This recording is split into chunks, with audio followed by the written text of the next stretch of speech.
Kentucky coach Mark Pope exceeded all expectations in year one, and in year two, he is bringing in a stable of talent that is going to make Kentucky a contender yet again. Today, we're going to break down the game film on the new additions and talk about what they do to Kentucky's ceiling next year.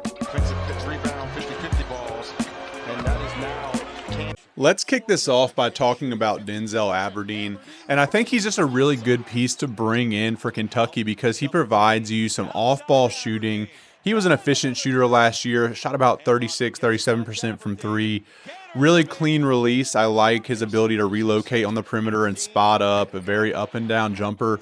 There's just a ton to like from that perspective. He can also handle the ball and initiate some offense, but really he's a pressure release for Kentucky's offense next year. We've talked about it a ton, but Mark Pope values spacing, and that's what Denzel Aberdeen's going to be able to provide.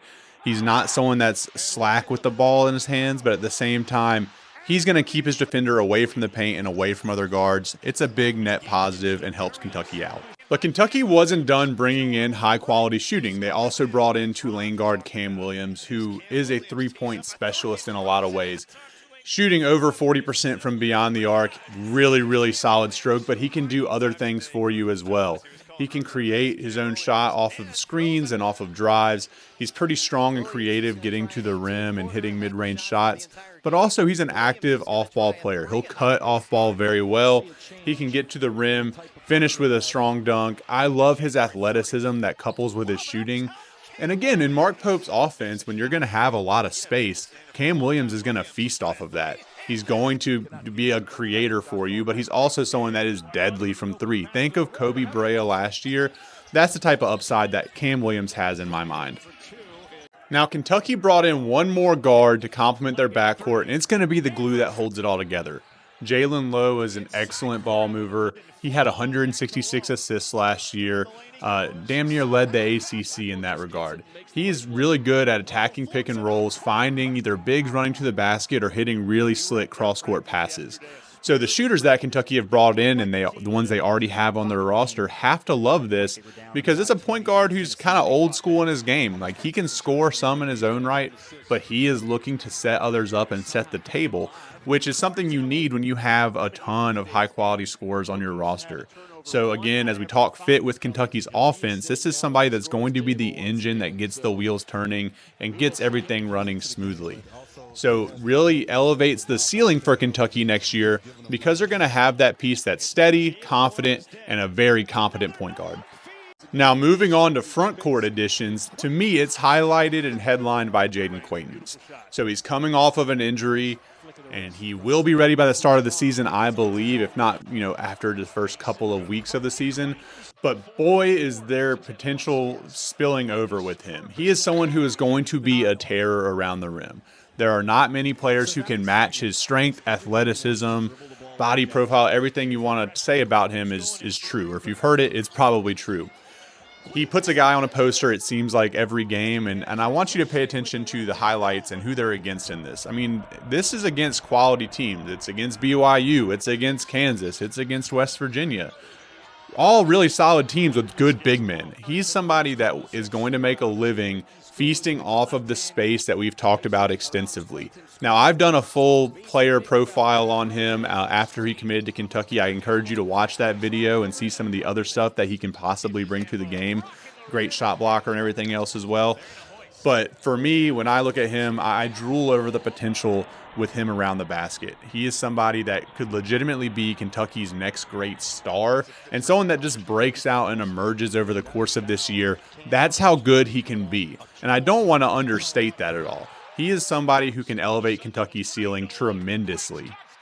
In the front court, Kentucky also added Alabama big man Mohamed Diabate, who is really just a rim runner extraordinaire. He made a living getting to the rim last year. He is a good athlete. He's not someone that threw down a ton of dunks in traffic or anything, but he is strong, physical, goes through guys, gets to the rim, and has really exceptional touch.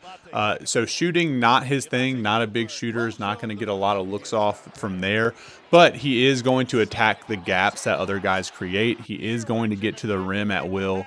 And he's going to finish. And he has guys around him that, A, can clean up his misses and dunk the ball, and Jaden Quaintance. And he has guys on the perimeter that'll help him out there as well.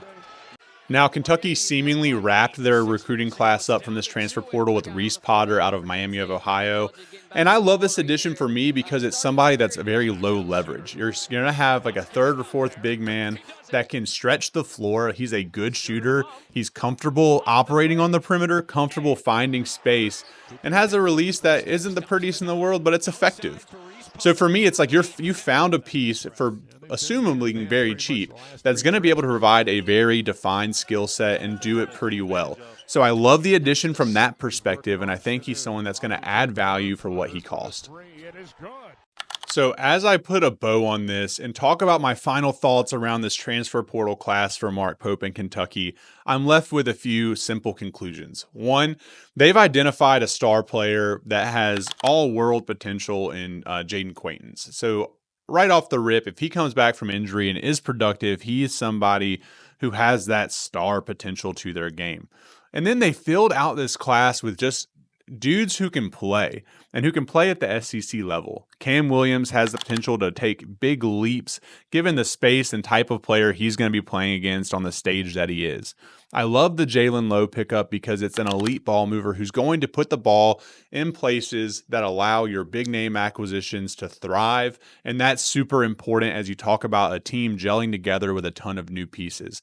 And then they filled the rest of this out with complementary players that bring defined skill sets and traits that are going to help Kentucky succeed. So for me, if I'm looking at this and I'm a Kentucky fan and trying to project out how we're going to be next year, I'm super excited because I feel like our ceiling is raised to at least the level it was last year, if not higher. This is a team that should have aspirations for Final Fours, should have aspirations for SEC titles. So all in all, I love the class and love it all together. Now, thank you guys for being here. I appreciate you being part of the community. Feel free to like, comment, subscribe. That all helps me out very much. But let me know your thoughts. What do you think Kentucky's doing next year? How does this class help them achieve that? I'll see you guys on the next one.